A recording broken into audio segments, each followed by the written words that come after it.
ছিল। তো চাষাবাদের ক্ষেত্রে আপনারা কি প্রস্তুতি নিতেছেন তা যদি আমার একটু জানাইতেন। বিশেষ করে যারা ফুলকপি চাষ করতে চাইতেছেন তাদের প্রস্তুতিটা কি আছে? আপনারা কোন জাতের ফুলকপিটা নিতে চাইতেছেন তা যদি আমার একটু বলতেন।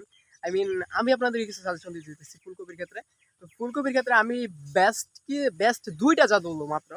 একটা হচ্ছে গিয়া এমন একটা জাত যা হচ্ছে পর্যাপ্ত পরিমাণে বৃষ্টি সহনশীল। এখানে কিন্তু কোম্পানির নাম বলতেছি না, মানে কোম্পানির নামটা আমার মাথাতে এখন নাই।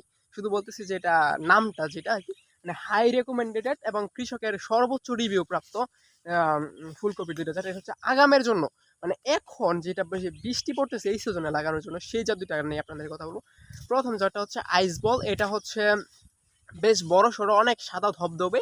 এটা এটা এটা প্রায় ১ কেজির মতো ওজন হয়। ভালো পরিমাণ জল পরিচর্যা করতে পারলে এটা প্রচুর পরিমাণে বৃষ্টি সহনশীল। তো চাইলে আপনি আইস বল ফুলকপিটা লাগাইতে পারেন ফার্স্টের দিকে, যারা আর কি এখন লাগাবেন। এখন মানে এখন কি মাস হচ্ছে, এখন হচ্ছে জুলাই মাস চলতেছে। জুলাই মাসের হচ্ছে প্রায় অর্ধহরি চলে আসছে। জুলাই আগস্টে যারা লাগাবেন তাদের জন্য হচ্ছে আইস বল বেস্ট চয়েস হতে পারে। এটা হচ্ছে বেশ বড় হয় এবং হচ্ছে প্রচুর পরিমাণে ধবধবে সাদা, যার চাহিদা বেশ ভালো। তো দ্বিতীয় যে এই ফুলকপির সাজেশন করব এই জুলাই আগস্টে লাগানোর জন্য, সেটা হচ্ছে মারিয়াম এক হাইব্রিড ফুলকপি।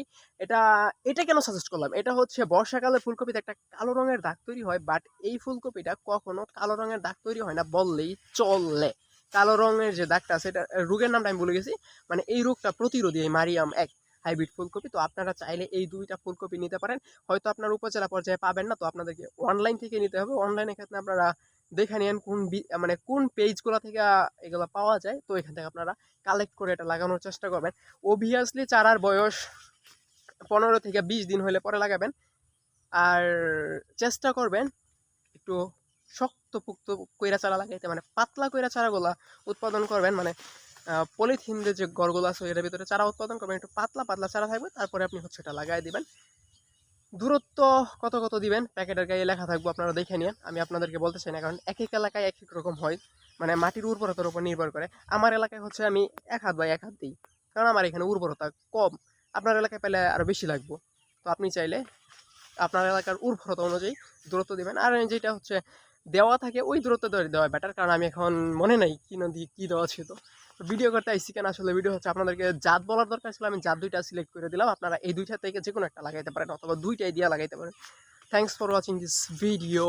আমি হচ্ছে মারিয়াম এক লাগাবো। আপনি কি মারিয়াম লাগাবেন না আইসবল লাগাবেন তা কমেন্টে জানাবেন।